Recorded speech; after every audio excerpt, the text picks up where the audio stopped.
মাটির দেহ মাটি খাবে,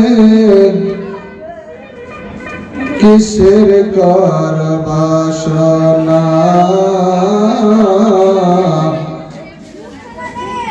জীবন চিরাগ নিভে যাবে, আশা মিটবে না। মাটির দেহ মাটি খাবে, কিসের কর বাসনা।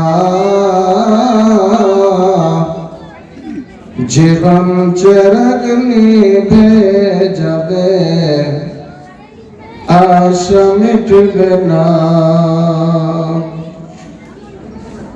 আশা কর ঘর বাঁধিলাম,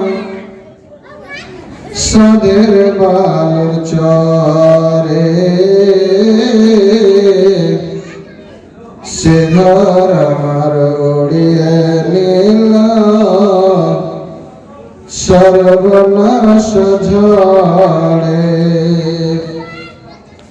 আশা কর ঘর বাঁধিলাম, সাদের বালুর চরে। সে ঘর উড়িয়ে নিল সর্বনাশ ঝড়ে। আসলে তো সবে ফাঁকা, কবর তোমার ঠিকানা। মাটির দেহ মাটি খাবে, কিসের কর বাসনা। মাটির দেহ মাটি খাবে, কিসের কর বাসনা। জীবন চিরাগ নিভে যাবে, আশা মিটবে না। একে একে এই পৃথিবীতে এসেছিল সবাই, পরে পরে চলে গেল, খুঁজে পাওয়া গেল না। শ্রদ্ধেয় সম্মানিত এই সভার যোগ্যতম সভাপতি সাহেব ও আমার সামনে বসে থাকা দূর দূরান্ত থেকে আগত শ্রোতা মণ্ডলী এবং এই মঞ্চে উপবিষ্ট আলেম ও ওলামাগণ, আমি আপনাদের সম্মুখে আল্লাহর ভয় নিয়ে দু চারটি কথা বলবো ইনশাআল্লাহ। তাই আমরা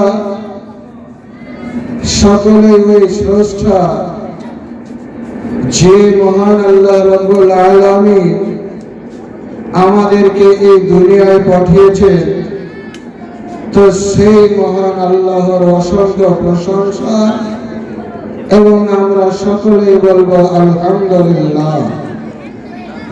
অতঃপর আমাদের প্রেরিত দূত, যিনি আজকে থেকে প্রায় ১৫০০ বছর পূর্বে আইয়ামে জাহিলিয়াতের যুগে তিনি ইহকাল এই ধরাধামে পা রেখেছিলেন। তিনি যখন এই ধরাধামে পা রাখেন, তখন বিশেষ করে আরবিয়ানদের একটা শোচনীয় অবস্থা চলছিল। এক কথায় জোর জার মুলুক তার, জোর যার, মুলুকটাই তার। এক কথার গায়ের শক্তি থাকলে আপনার জন্য সমস্ত কিছু ছিল। এইরকম পরিস্থিতিতে আমাদের প্রিয় নবী হযরত মুহাম্মদ সাল্লাল্লাহু আলাইহি ওয়াসাল্লাম সেই মক্কা নগরীতে পদার্পণ করেন। তিনি যখন সেই জাহেলিয়াতের জামানায় এসেছিলেন, তিনি শুধু লক্ষ্য করতেন কিন্তু মুখে কথা কম বলতেন। সে একেবারে ছোট শিশুকাল থেকে, এবং তিনি এত বিচক্ষণতার সহিত সেই সমাজে বসবাস করতেন যাতে করে কোন মানুষ তাকে খারাপ ভাবতে না পারে। এইরকম পরিস্থিতিতে চলতে চলতে তার উপাধিটা হয়ে গেছিল আল আমিন, সত্যবাদী। তার উপাধিটা হয়ে গেছিল আমানতদার। তার উপাধিটা হয়ে গেছিল একবারে সব চাইতে সচ্চা সত্য মানুষ। তো সেই নবী বা রাসূলের উপর অসংখ্য দুরূদ ও সালাম বর্ষিত হোক। আল্লাহুম্মা সাল্লি আলা, আল্লাহুম্মা বারিক আলা। আল্লাহ রাব্বুল আলামিন তিনি বলছেন, ইয়া আইয়ুহাল্লাযীনা আমানুত্তাকুল্লাহ।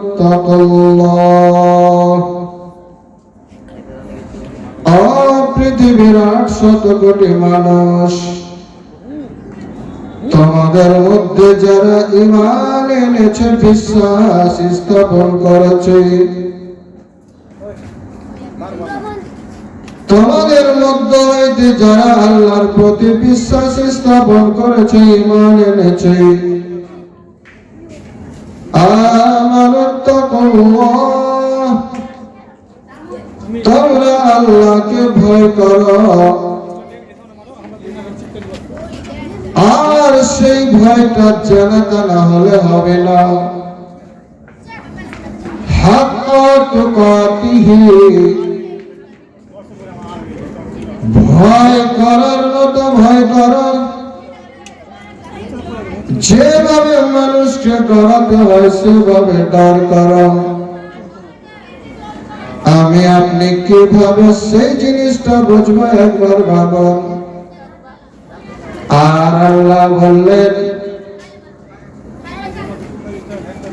হাক্কা তুকাতিহি ওয়া লা তামুতুন্না ইল্লা ওয়া আনতুম মুসলিমুন।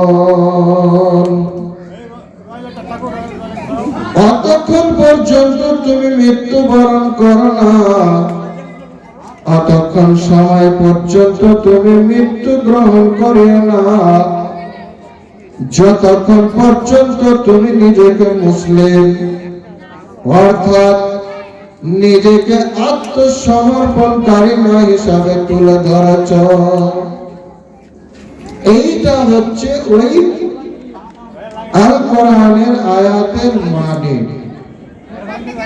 এবং এই আয়াত চাই আবার আমাদের সমাজে যখন বিবাহ পড়ানো হয়, তো পর পর 3টি আয়াত পাঠ করা হয়। তার মধ্যে এই একটা আয়াত পাঠ করা হয়।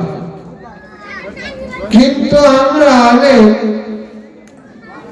ওখানে পাঠ করি বটে, কিন্তু সে বর বা কনে বা বরের আশেপাশে যত বরযাত্রী আছে, কেউ আদৌ বুঝতেই পারলো না কি বলে গেল।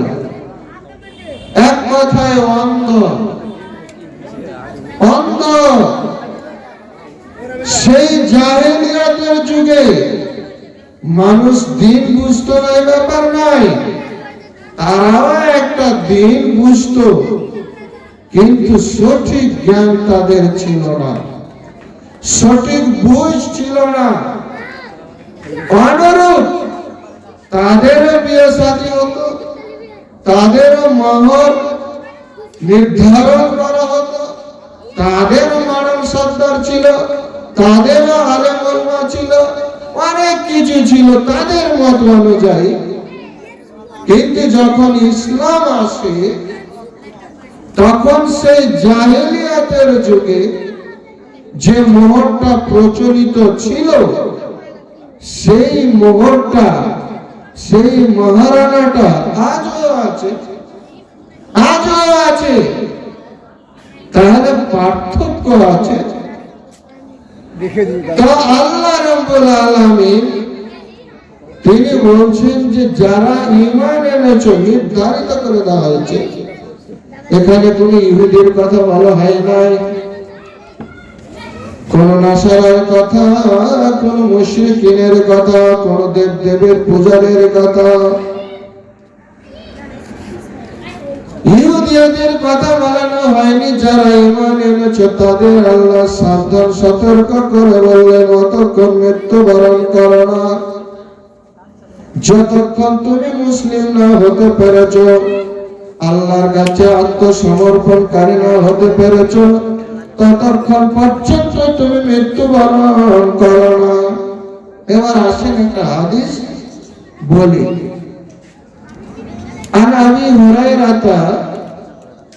রাদিয়াল্লাহু তাআলা আনহু তিনি বর্ণনা করছেন যে একবার আল্লাহর রাসূল সাল্লাল্লাহু আলাইহি ওয়াসাল্লাম বললেন যে আমি এমন একটা হাদিস বলবো, এমন একটা বিষয় বলবো যেটা তোমাদের মধ্যে কে আছে যে তারা আমল করবে, এবং যারা আমল করতে চাইবে তাদের সম্মুখে প্রচার প্রসার করবে। কে এমন আছে, কারা আছে যে এটা প্রচার করে দেবে? তো কুলতু আনা ইয়া রাসূলুল্লাহ, আবু হুরায়রা বললেন যে আল্লাহর রাসূল আমি আছি, আমি শুনবো আর আমি এর প্রচার করব জনসম্মুখে।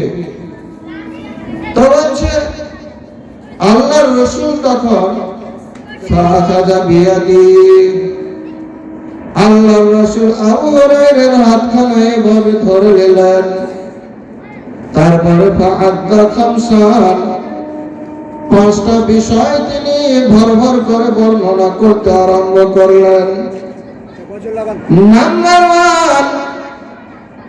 নাম্বার ওয়ান তিনি এমন একটা বিষয় আরম্ভ করলেন যে বিষয়টা হলো ইত্তাকিল্লাহ, আল্লাহর ভয় করো, আল্লাহর ভয় করো, আল্লাহর নাফরমানি থেকে দূরে থেকো। তাহলে তুমি হতে পারবে, তাহলে তুমি হতে পারবে আবাদান নাস, মানুষের মধ্যে সবচাইতে বড়, সবচাইতে বড় ইবাদতকারী তুমি হতে পারবে, বড় তপস্যাকারী হতে পারবে। আজকে আমরা একবার ভেবে দেখলাম না, চিন্তা করলাম না যে আসলে আমরা করছি কি, আসলে আমরা করছি কি, একবার আমরা ভেবে দেখি না। তাহলে আজকে মানুষের মধ্যে নাফরমানি কত, তারা আল্লাহর সাথে, আমরা অথচ মুসলিম, প্রতিটা ক্ষেত্রে নাফরমানি চলে, প্রতিটা জায়গাতে মুসলিমরা আল্লাহর নাশকরিয়া করে, প্রতিটা জায়গাতে মুসলিমরা আল্লাহর নাফরমানি করে চলে। আর সব সময় ঠান্ডা ঠান্ডা শ্বাস লয় আর বলে আল্লাহ আমাকে কিছু দেয় নাই, আমি কোনো ধনী মানুষ নই, আমি কোনো জ্ঞানী মানুষ নয়, আমি সাধারণ মানুষ, একবারে লেবার। এই যে শুরু হয়ে গেল, এইগুলো চলবে না ভাই। 2 নম্বর, আল্লাহ রাসূল সাল্লাল্লাহু আলাইহি সাল্লাম বললেন, হে আবু হুরায়রা, হে আবু হুরায়রা, তোমাকে আল্লাহ যা দিয়েছেন, যা নির্ধারিত করে দিয়েছেন, যা রিজিক তোমাকে দেওয়া হয়েছে, তাতে সন্তুষ্ট থাকো। যদি তুমি সন্তুষ্ট থাকতে পারো, তাহলে পৃথিবীর বুকে সবচাইতে বড় অভাব মুক্ত ব্যক্তি হবে, সবচাইতে বড় অভাব মুক্ত ব্যক্তি হবে। 2 নম্বর। 3 নম্বর, আল্লাহর রাসূল সাল্লাল্লাহু আলাইহি ওয়াসাল্লাম ওই আবু হুরায়রার হাতখানা ধরে থাকলেন আর বললেন, ও আবু হুরায়রা, তুমি তোমার প্রতিবেশীকে ভালোবাসতে শিখো, তোমার প্রতিবেশীকে ভালোবাসো। যদি তুমি প্রতিবেশীকে ভালোবাসতে পারো, যদি তোমার প্রতিবেশীর সাথে সৎ আচরণ করতে পারো, যদি তুমি তোমার প্রতিবেশীর সাথে ভালো আচরণ করতে পারো, তাহলে তুমি হবে তাকুন মুমিনান, তুমি হবে মুমিন। অন্যত্র আল্লাহর রাসূল তিনি বলছেন, ওয়াল্লাহি লা ইউমিন, ওয়াল্লাহি ওয়াল্লাহি লা ইউমিন। আল্লাহর রাসূল বললেন, 3 বার করে কসম খেলেন। 3 বার করে কসম খাওয়ার পর তিনি বলে ফেললেন, ওই ব্যক্তি মুমিন নয়, ওই ব্যক্তি মুমিন নয়, ওই ব্যক্তি মুমিন নয় যারা তার প্রতিবেশীর সাথে সৎ আচরণ করে না। তো 3 নম্বরে আল্লাহর রাসূল বললেন, হে আবু হুরায়রা, তুমি বলবা যে তুমি তোমার প্রতিবেশীকে ভালোবাসো, ভালোবাসতে শিখো। যদি না ভালোবাসো, তাহলে তুমি মুমিনই নও, বিশ্বাসী তো নও। তো যে বিশ্বাসী নয়, সে আবার স্বর্গের আশা দেখে, স্বর্গের আবার আশা করে, জান্নাতের আবার আশা করে। 4 নম্বর, আল্লাহর রাসূল বললেন, ও মুমিন, ও ঈমানদার, তুমি নিজের জন্য যা পছন্দ করো, নিজের নফসের জন্য যা পছন্দ করো, তুমি যদি নিজের জন্য একটা কোট পরিধান করা পছন্দ করো, তাহলে তোমার প্রতিবেশীর জন্য তা পছন্দ করিও। নিজে যদি গোশত ভাত খেতে পছন্দ করো, নিজে যদি ভালো জামা কাপড় পরতে পছন্দ করো, তাহলে তুমি তোমার প্রতিবেশীর জন্য তাই পছন্দ করবে। কথাটার অর্থ হচ্ছে যে আপনি নিজের জন্য পছন্দ করছেন। লোক যখন গায়ে দেয় একটা কোট, আপনি যখন গায়ে দিয়ে চলাফেরা করলেন, আর ওই কোটটা যখন কোনো গরিব গায়ে দেয়, পরিধান করে, তখন আপনি নাক ছিটকা ছিটকে শুরু করে দেন। আপনি বসে 4 চাকা গাড়িতে ভ্রমণ করছেন, যখন আপনার প্রতিবেশী হইতে কোনো ব্যক্তি আবার ওই 4 চাকায় যখন চলে যায়, তখন তোমার ভিতরে ঘৃণা জন্মে যায়। আল্লাহর রাসূল বললেন, তুমি নিজের জন্য যা পছন্দ করো, তা তোমার প্রতিবেশীর জন্য বা অপরের জন্য পছন্দ করো। আর যদি তুমি পছন্দ করতে পারো না, তাহলে তাকুন মুসলিম, তুমি মুসলমান হইবা। আমরা তাহলে মুসলমান হতে পারবো। আর আদৌ আমরা সেই জায়গাতে নাই। আর আমরা কত রকমের কত কথা বলে বেড়াই ভাই। এটা একটা আজব সমস্যা, এটা একটা আজব। অথচ যা মুসলিমদের মধ্যে হওয়ার কথা ছিল না। 5 নম্বর, আবু হুরায়রা রাদিয়াল্লাহু তাআলা আনহু যে পয়েন্টটি বর্ণনা করলেন তা হলো, এই তোমরা ভাই রহস্য কম করো। আজকে পৃথিবীব্যাপী রহস্যটা ভরে গেছে। শিক্ষক ছাত্রের সাথে রহস্য করছে, এ আজীব তামাশা। বন্ধু বন্ধুতে রহস্য হচ্ছে, বাপ বেটাতে রহস্য হচ্ছে, ভাইয়ে ভাইয়ের রহস্য চলছে, জামাই শাশুড়িতে রহস্য, চায়ের দোকানে তো হাসি ঠাট্টার শেষই নেই। এতগুলো যদি রহস্য চলে, আল্লাহ রাসূল বলছেন তোমার হৃদয় মরে যাবে। মানুষের যে একটা হৃদয় আছে, মানুষ যে অন্তর দিয়ে ভালোবাসতে জানে, সেটাই যদি মরে যায় তাহলে মানুষ দাঁড়াবে কোথায় গিয়ে? তাই আধুনিক যুগে আপনি লক্ষ্য করে দেখবেন, বাইরে একজন শিক্ষকের কথা বলছি এবং অনেকগুলি স্টুডেন্টের কথা বলানো হচ্ছে। আমাদের পাশে একটি কলেজ ছিল, জানি না সেই শিক্ষক কতদিন আসতে দেরি করার কারণে ছাত্ররা এক জায়গায় একত্রিত হয়ে যাওয়ার পর তাকে সেখান থেকে বিতাড়িত করার চক্রান্ত এমন ভাবে শুরু করে দিল যাতে যেমন করে হোক, যেভাবে হোক তাকে সেই জায়গা থেকে, সেই কলেজ থেকে তাড়িয়ে দেওয়া হবে, এমন একটা প্রস্তুতি নিয়ে চলতে লাগলো। আর ওই শিক্ষক আর ওই ছাত্র দুইজনের ভিতরে কোনো প্রেম প্রীতির ভাব থাকলো না, একটা ভালোবাসা, একটা আদর, যত্ন, স্নেহ কিছুই পাওয়া গেল না। যেন মনে হচ্ছে এই ছাত্র অমুক শিক্ষককে চিনছে না এবং শিক্ষক তার ছাত্রকে চিনছে না, এমন এইভাবে কাটাকাটি আরম্ভ হয়ে গেল। দুইজনাতে বিচ্ছেদ হয়ে গেল। অথচ আল্লাহর রাসূল সাল্লাল্লাহু আলাইহি ওয়াসাল্লাম তিনি বলেছিলেন, ভাইরে কেন তুমি বিচ্ছেদ হয়ে গেল? এই বিচ্ছেদ আল্লাহর রাসূল কোনদিন পছন্দ করেন নাই। কি খবর হলো?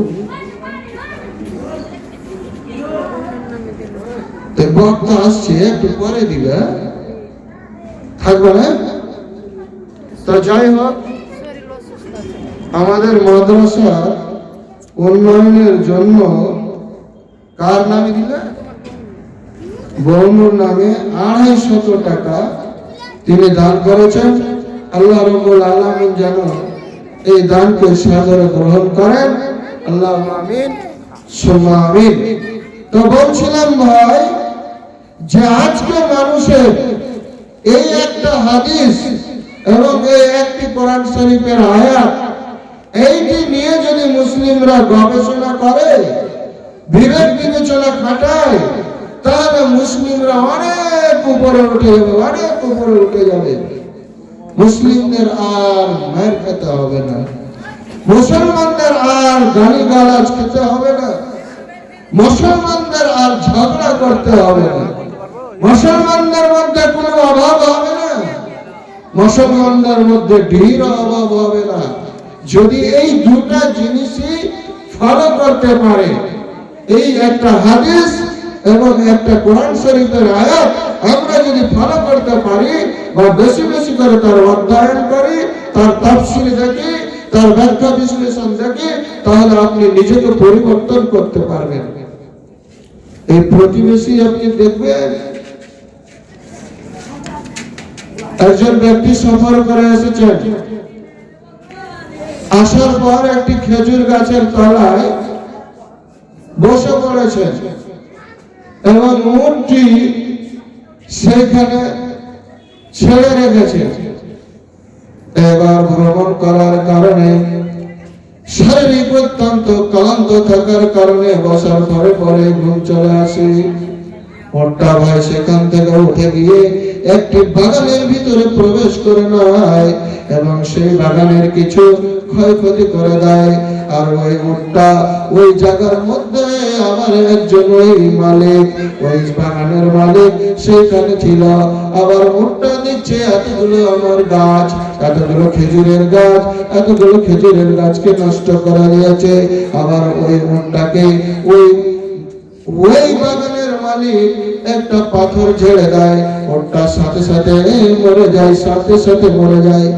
এইরকম মরে যাওয়ার পর কিছুক্ষণ পরে ওই ভদ্রলোক ক্লান্ত সেরে উঠেছে, দেখছি আমার উটটা কোথায়? এই উটটা তো এই জায়গাতে আমি রেখেছিলাম। তাড়াতাড়ি করে চোখ মুছতে মুছতে উঠে আবার দৌড়াদৌড়ি শুরু করেছে। একটু দাঁড়িয়ে গিয়ে দেখছে উটটা যেন মরে পড়ে আছে। পাশে একজন বৃদ্ধ, একটা বুড়া মানুষ বসে আছে, দাঁড়িয়ে আছে। লোকটাকে জিজ্ঞাসা করা হলো, এটা তো আমার উট, এই উটটাকে কে মেরেছে? লোকটি বলছে, ভাই রে, এই উটটাকে আমি মেরে দিয়েছি। দেখো আমার কতগুলো খেজুরের গাছকে সে নষ্ট করে দিয়েছে, খেজুরের চারাগুলোকে ধ্বংস করে দিয়েছে। আমার মারার ইচ্ছা না থাকলেও একটা পাথর মারে আর ওইটা ব্রেনে অর্থাৎ উটের মাথায় গিয়ে আঘাত মারে, আর যেমনি আঘাতটা লাগে উটটা কিন্তু মরে যায়। ওই যুবক এত রাগান্বিত হয়েছিল, সে রাগ না সামলাতে পেরে আবার একটা পাথর ওই বৃদ্ধ মানুষের দিকে ছুঁড়ে দেয়। যে ওই পাথরটা ছোড়া মাত্র বৃদ্ধের আবার ওই বৃদ্ধ মানুষের, বুড়া মানুষের মাথায় লেগে যায়। আবার ওই মানুষটাও ওই উটের পাশে মৃত্যুবরণ করে নেয়। এবার কিছুক্ষণ পরে ওই বুড়া মানুষের দুইজন সন্তান চলে আসলো। আসার পর বলছে, ভাই রে, একে কি আবার হত্যা করলো, কে মেরে ফেললো? এমন মুসলমান, কত কড়া এবং কঠিন মুসলমান, একবার ভাবনা চিন্তা করে দেখুন, একবার ভেবে দেখুন। ওই ভদ্রলোক বলছে, আমি এই বয়স্ক মানুষটাকে মেরে দিয়েছি, অথচ আমার মারার কোনো উদ্দেশ্য ছিল না, নিয়ত খানাও ছিল না। আমি সামান্য পাথরটা ছুড়ে দিই, আর যেমনি ছুড়ে দিয়ে মাথাখানে আঘাত হয়, আর ওই কারণে এই বয়স্ক মানুষটা মারা দিয়েছে। অতএব তোমরা আমাকে যদি ক্ষমা করে দাও তাহলে আমার কাছে খুবই ভালো হয়। ওই যুবক হাঁটতে হাঁটতে দাঁড়িয়ে বললেন, না, এটা মানা যাবে না, এটা কোনো মতেই মানা যাবে না, এটা কোনো মতেই বুঝলেও যাবে না। চলো আমিরুল মুমিনিন হযরত উমর ফারুক রাদিয়াল্লাহু তাআলা আনহুর কাছে গিয়ে বিচার আমরা দিয়ে দেওয়া। ওই যুবক দুইজন একটা যুবককে হাত ধরে গাড় ধরে চেঁচড়াতে হযরত উমর ফারুক রাদিয়াল্লাহু তাআলা আনহুর দরবারে উপস্থিত করলেন। যেমনি উপস্থিত হলো, উমর ফারুক বলছেন, উমর ফারুক রাদিয়াল্লাহু তাআলা আনহু তিনি বললেন, ভাই কি হয়েছে? বলছে, ইয়া আমিরুল মুমিনিন, এই যে যুবকটা দেখছেন, এই যুবকটা আমার বৃদ্ধ, আমার বয়স্ক পিতাকে হত্যা করে দিয়েছে, আর আমরা হত্যার বদলে, মৃত্যুর বদলে মৃত্যু চাই। অর্থাৎ তাকে আমরা ক্ষমা করব না, তাকে আমরা ক্ষমা করব না, কোনো মতেই ক্ষমা করব না, এর ব্যবস্থা আপনি করে দেন।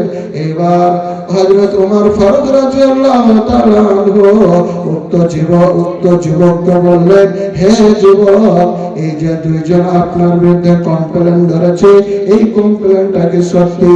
যুবকটা বলছে, হে আমিরুল মুমিনিন, কমপ্লেইনটা সত্য, আমি নিশ্চয় মেরে দিয়েছি, কিন্তু আমার মারার কোনো উদ্দেশ্য ছিল না, কোনো উদ্দেশ্য ছিল না, তবুও মরে যায় তাতে আমি খুব দুঃখিত, অপমানিত, লাঞ্ছিত, কিন্তু তারা ছাড়ছে না। এবার উমর ফারুক রাদিয়াল্লাহু তাআলা বললেন, তুমি কেন ভাই মারলে? বলছে, আমার উটকে মেরে দিয়েছে। উমর ফারুক বলছে, এই উটটাকে যখন মেরে দিয়েছে, তার পরিবর্তে তো তুমি একটা উট চাইতে পারতা, কিন্তু বয়স্ক মানুষটাকে কেন মেরে দিলা? এই বয়স্ক মানুষটাকে কেন তুমি মেরে দিলা? একবার ভাবনা চিন্তা করলা না? কেন ভাই মারলা? ওর যখন তুমি দেখতেই পেলে যে মারা গেছে, তুমি একটা উট চাইতা, উটের বদলে তোমাকে উট দেওয়া যেত, একটার বদলে দুইটা উট দেওয়া যেত, তিনটা দেওয়া যেত, কিন্তু তুমি এমন কাজ করে এসেছো, আর কোনো উপায় নাই। যতক্ষণ পর্যন্ত তারা না মানবে, তো তারা দুইজনই বলছে, হে আমিরুল মুমিনিন, আমরা এর মৃত্যুদণ্ড দেব, আমরা এর ফাঁসি দিব, আমরা একে মাফ করব না। এবার হযরত উমর ফারুক রাদিয়াল্লাহু তাআলা আইন, ভাই এত সূক্ষ্ম জিনিস, শরীয়তি আইন এত সূক্ষ্ম জিনিস, একে একটু চেঞ্জ করা যাবে না, একটু পরিবর্তন করা যাবে না, এটা এক চুল্লু পরিমাণ হিলা যাবে না। উমর ফারুক বলছেন, ভাই তুমি রেডি হও, তাহলে তোমার কিছু মনের আশা, শ্রোতা মন্ডলী আপনারা এইদিক ওদিক ছুটে বেড়াচ্ছেন, সামনে আসেন, বক্তা চলে এসছে, সামনে আসেন, এদিক ওদিক না বাড়িয়ে। তো বলছিলাম কি, এবার দেখেন ওমর ফারুক বলছে তোমার কি কিছু আশা? লোকটি কত সৎ, একজন মুসলিম হিসাবে কত সৎ দেখুন, একবার ভাবনা চিন্তা করে দেখুন। বলছেন আমিরুল মুমিনিন, আমার কোন আরমান নয়, আশা আকাঙ্ক্ষা নাই, আমার একটাই অভাব, আমার কিছু ঋণ রয়েছে, ওই ঋণগুলো কিছু আমানত রয়েছে, ওই আমানতগুলো আমি যদি ফেরত দিয়ে চলে আসতে পারি তাহলে আমি খুব খুশি হব। ওমর ফারুক বললেন এটা মানা যাবে না, কারণ তুমি বাড়ি যেতে চাইছো, এই বাড়ি যাওয়ার পূর্বে তুমি যদি কাউকে একটা গ্যারান্টার যদি দিতে পারো, একটা জামিনদার যদি তুমি দিতে পারো, একজনকে যদি জামিন দিতে পারো তাহলে তোমাকে যেতে দেওয়া হবে, তোমাকে যেতে দেওয়া হবে, আমরা তোমাকে যেতে দেব, এর পূর্বে নাই। এবার ওই যুবক বলছে আমিরুল মুমিনিন, আপনি এমন জায়গায় আমার বিচার বসিয়েছেন, এই বিচারে যতগুলো লোক রয়েছে কেউ আমাকে চিনে না, কেউ আমাকে জানে না, কেউ আমাকে চিনে না, কেউ আমাকে জানে না, কেউ আমার জামিনদার হবে আমি জানি না, কেউ হবে না, তবে যদি আপনি একটা করে দিতেন। ওমর ফারুক বলছেন না না, এটা হবে না, তুমি তোমার জামিনদার খাড়া করো।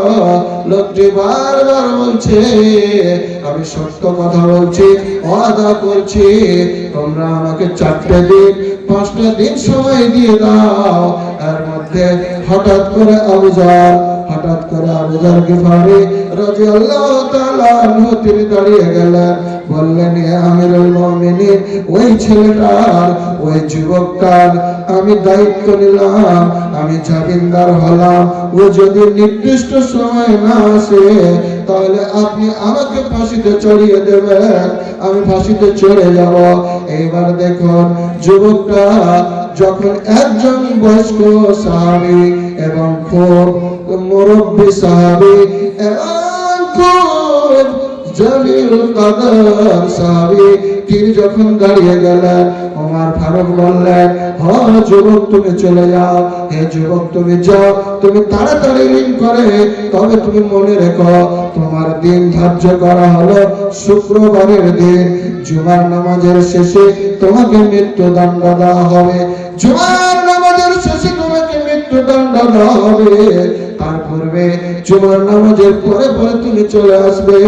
লোকটি ওই যুবক কিন্তু সুন্দর করে চলে যায়, এমন ভাবে যেতে যেতে বাড়ি চলে গেল, তাড়াতাড়ি করে খুব রাতারাতি করে অতি সত্তর তার যে আমানতগুলি ছিল, ঋণগুলি ছিল, সমস্ত কিছু মানুষকে পায় পায় করে বুঝিয়ে দিয়ে বলল ভাই রে, আমি একটা ফাঁসির মঞ্চের আসামি আছি, আমি ফাঁসির কাস্টে গিয়ে ঝুলে যাব, তাহলে তোমরা আমাকে দেরি করো না। এইবার লোকটি দেখেন মঙ্গলবার চলে যায়, বুধবার চলে যায়, বৃহস্পতিবার চলে যায়, একবার শুক্রবারের দিন সবাই হই হই রই রই করছে, এটা একটা যুবক, এ তো তরতাজা যুবক, এই যুবক যদি না আসে তাহলে আল্লাহর রাসূলের সাহাবী আবু যর গিফারি মারা যাবে, তাকে ফাঁসিতে চড়তে হবে, তাকে হত্যা করে দেওয়া হবে, যদি না আসে তো কি হবে। এইবার দেখুন জুমার নামাজ হয়ে গেল, যুবক কিন্তু আইসা পৌঁছে না, যুবক আসছে না, মানুষ কালে রাস্তা দেখছে যে কবে আসবে, তো তাকে চড়াবো।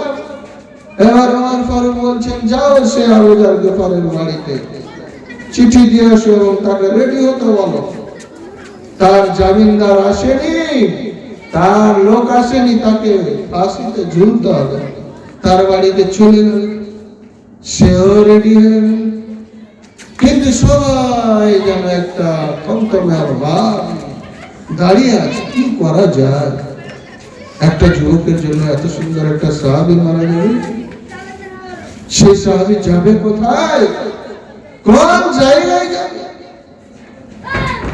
আইরা করতে করতে একবারে পুরো প্রস্তুতি নিয়ে নেওয়া হলো, আবু যরকে সাজিয়ে দেওয়া হলো, এমন ভাবে সাজিয়ে দেওয়া হলো, যেভাবে এমন ভাবে সাজিয়ে দেওয়ার পর সুন্দরভাবে তাকে সাজিয়ে দেওয়া হলো। সাজিয়ে দেওয়ার পর তাকে যখন নিয়ে যাবে, ওই যে জাল্লাদ, যে জাল্লাদ আসামিকে মারে বা ফাঁসিতে ঝোলায় বা কাটে বা জবাই করে, সেও যেন ডিবি ডিবি করছে আর ভাবনা চিন্তা করছে এটা যেন একটা কি ব্যাপার, এমন একটা ব্যাপার হয়ে গেছে। সবারই ভিতরে যেন একটা ভাব, কি করে যায়, কি করা যায়।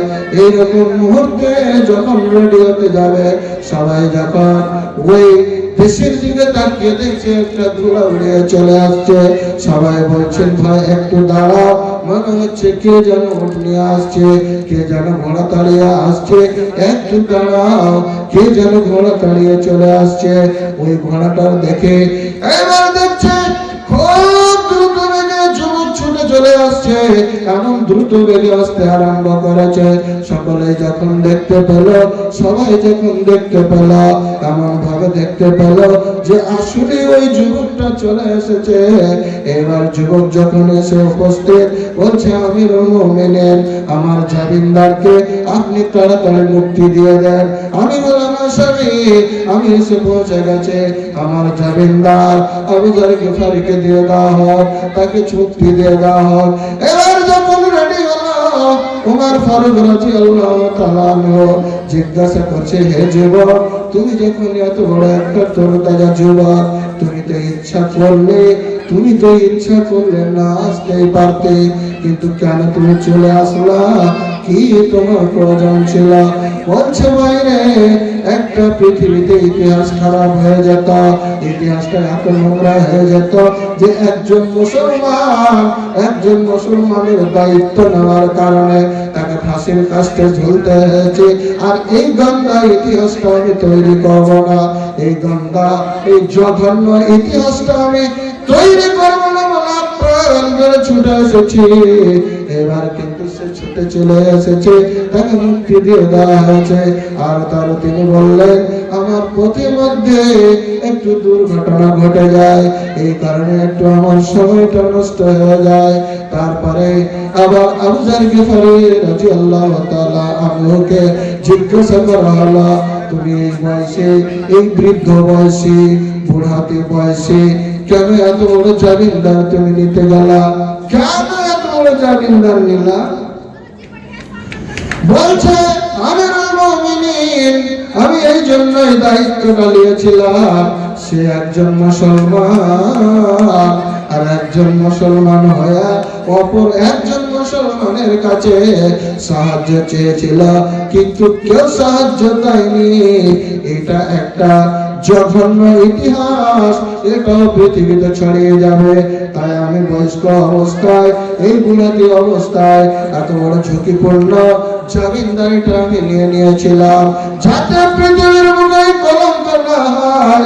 আপনি আজকে ভাবনা চিন্তা করে দেখো, মুসলমান তোমার কাছে টাকা ধার চাইতে গেলে না, আর সুদের উপরে বললে আছে। মুসলমান তুমি আছো কোন জায়গায়?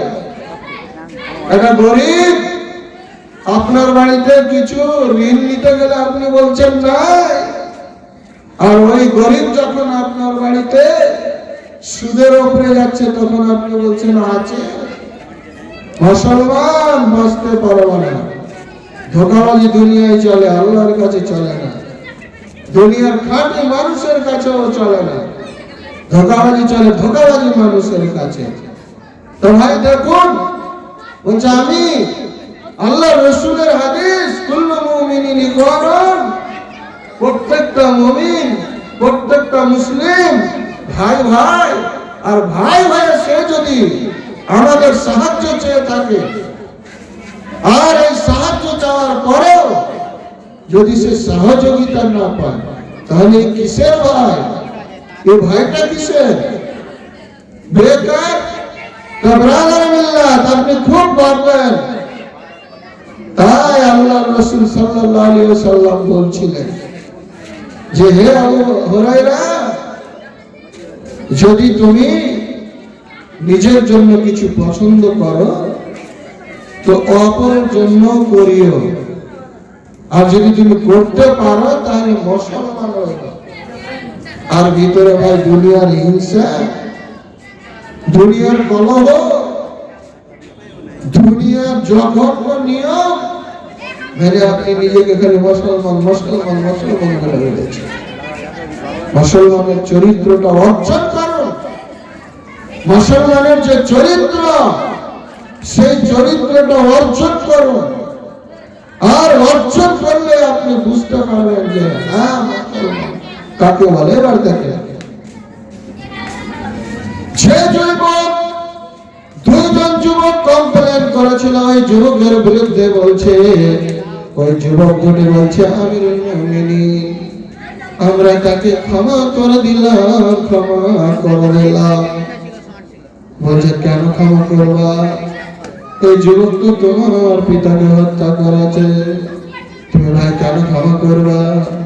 বলছে এই জন্য ক্ষমা করে দিব, সে না জানাতে জানতে তার অজান্তে এত বড় ঘটনা ঘটে যায়, এত বড় ঘটনা ঘটে গেল, আমরাও তাকে মাফ করে দেব। আর দেখুন মুসলমান কাকে বলে, এত বড় বিপদ, নিজের পিতা মরে গেল তারপরে ক্ষমা। আর এখনকার মুসলমান একটা গামছা ক্ষমা করতে পারে না। সামান্য মসজিদে একদিন জমি লাগবে সেইটুকু ছাড়তে পারে না। সামান্য যদি একটু আপনার আইলে একটা ছাগল গিয়ে চলে যায়, ছাগল গিয়ে যদি চড়াই হয়ে যায় আপনি গালিগালাজ করেন। আর এইরকম পদ্ধতি মুসলমানের নয়, এইরকম পদ্ধতি কোন মুসলমানের হতে পারে না। মুসলমানের পদ্ধতি হবে এইরকম, যা আমি আলাপ আলোচনা করলাম, যা আমি আলাপ আলোচনা করলাম, এইটা হবে মুসলমানের পদ্ধতি। এবারে দেখুন,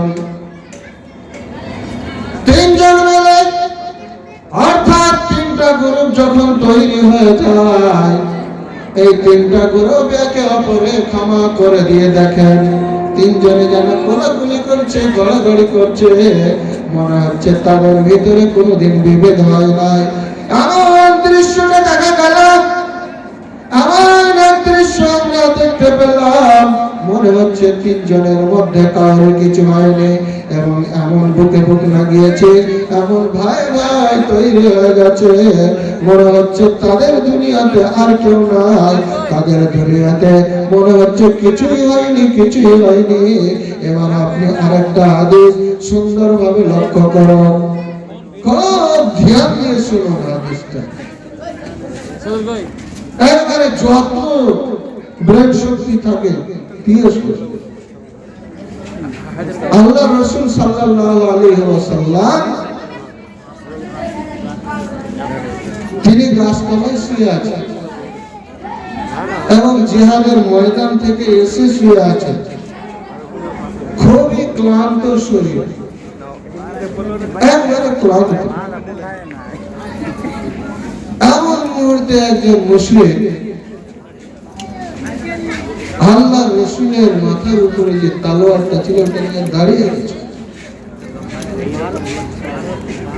আর বলছে হে মুহাম্মদ সাল্লাল্লাহু আলাইহি ওয়াসাল্লাম,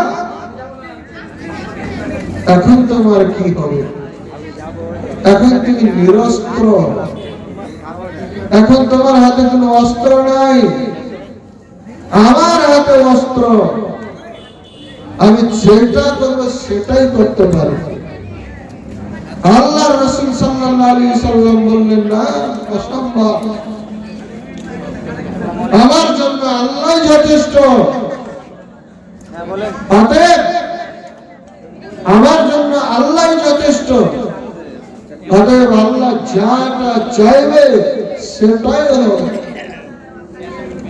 এবার ওই মুশরিক, ওই মক্কার মূর্তি পূজারী মুশরিক যখন ওই আল্লাহর কথাটা শুনেছে, যখন ওই আল্লাহর কথাটা শুনতে পেলেন, তার অন্তরখানা জোরে জোরে করে কাঁপতে আরম্ভ করছে। আর কাঁপতে লেগেছে, তার হাত থেকে মনে হচ্ছে তলোয়ার খানা থাকে না, তলোয়ারটা মনে হচ্ছে অটোমেটিক ছুটে পড়ে যাবে। এমন এক পজিশনের মধ্যে হইতে ওই তলোয়ার খানা অটোমেটিক ছুটে যাবে। তো যখন ছুটে পড়ে যাবে, এইরকম পজিশনে তার হাতটা কাঁপছে। আল্লাহর রাসূল সাল্লাল্লাহু আলাইহি ওয়াসাল্লাম কেমন মানুষ, কেমন নবী, কেমন রাসূল, দেখো ওই হাতখানা থেকে তার তলোয়ারটা ছুটে পড়ল। তলোয়ারটা আবার হাতে নিলেন, বললেন মুশরিক কি হবে, তোমার কি হবে? বলছে কি হবে জানো না। আচ্ছা ঠিক আছে, তো বলছে কি হবে তুমি জানো না, এবার তুমি বলতে পারো। বলছে আমি তোমাকে মারতে যাব না, তবে তুমি স্মরণে রাখো মুশরিক আমি এমন এক নেতা, এমন এক রাসূল, এমন এক আল্লাহর বান্দা, যাও তোমাকে আমি মাফ করে দিলাম, ক্ষমা করে দিলাম, তুমি চলে যাও। যদি আল্লাহর রাসূল চাইতে লোকটাকে মারতে পারতেন, তার কল্লাখানা উড়িয়ে দেওয়ার মতো ক্ষমতা ছিল। তারপরে আল্লাহর রাসূল বলছেন তোমাকে ক্ষমা করে দিলাম, ক্ষমা করে দিলাম। আর ওই মহান আল্লাহ রাব্বুল আলামিন তিনি বলছেন বান্দা তুমি যখন যেখানে থাকো না কেন, যখন যেই জায়গাতেই থাকো না কেন, তোমরা মুসলিম হিসাবে, মুসলমান হিসাবে ক্ষমার দৃষ্টি নিয়ে চলবে, ক্ষমার দৃষ্টি নিয়ে চলতে হবে। সব সময় সদা সর্বদা ক্ষমার দৃষ্টি নিয়ে চলতে হবে। মোবাইল আসিলা কি খেলা খেলিলা, পড়াশোনাতে মন আমার বসে না। মোবাইল আসিলা কি দালা দলিলা, পড়াশোনাতে মন আমার বসে না। পেটে ভাত নাহি থাক, পরনে কাপড় নাহি যাক, পেটে ভাত নাহি যাক, পরনে কাপড় নাহি থাক, মোবাইল ছাড়া দিন আমার চলে না। মোবাইল আসিলা কি দালা দলিলা, পড়াশোনাতে মন আমার বসে না। মোবাইল আসিলা কি খেলা খেলিলা, পড়াশোনাতে মন আমার বসে না। মোবাইলের খেলা প্রেম প্রীতির জ্বালা, মোবাইলের খেলা প্রেম প্রীতির জ্বালা, এখন আর পার্কে যাওয়া লাগে না। মোবাইল আসিলা কি খেলা খেলিলা, পড়াশোনাতে মন আমার বসে না। মোবাইল আসিলা কি খেলা খেলিলা, পড়াশোনাতে মন আমার বসে না। রাত 12টার পরে বন্ধু যখন ফোন করে, রাত 12টার পরে বন্ধু যখন ফোন করে, বিছানায় ঘুম আমার আসে না। মোবাইল আসিলা কি দালা দলিলা, পড়াশোনাতে মন আমার বসে না। মোবাইল আসিলা কি খেলা খেলিলা, পড়াশোনাতে মন আমার বসে না। শরৎ জাগিয়া ফুল চট করিয়া, শরৎ জাগিয়া ফুল চট করিয়া, সকালবেলায় ঘুম আমার ভাঙে না। মোবাইল আসিলা কি খেলা খেলিলা, পড়াশোনাতে মন আমার বসে না। তোমরা মিল্লাহ যে কথাটুকু আমি বলতেছিলাম তা হচ্ছে মানুষের মধ্যে একটা ভ্রাতৃত্ববোধ থাকতে হবে, মানুষের মধ্যে একটা ভ্রাতৃত্ববোধ, মানুষের মধ্যে একটা মহোদয় থাকতে হবে। যদি এই ভ্রাতৃত্ববোধ না থাকে, আপনি ইসলাম ধর্মের যতটাই কানুন মানুন না কেন, আল্লাহ রাসূল সাল্লাল্লাহু আলাইহি ওয়াসাল্লাম বলছেন ওই ব্যক্তিগুলো জান্নাত তো পাবে না, ওই ব্যক্তিগুলো জান্নাত পাবে না যাদের মধ্যে ভাই ভাই মিল নাই, বাপ বেটাতে মিল নাই, পাড়া প্রতিবেশীতে মিল নাই, অথচ দেখতে পাওয়া যায় 24টা ঘন্টা মসজিদে গিয়ে সাজদা মারে। শুধু ওইটুকুই নয়, নিজের ভাতিজা নিজের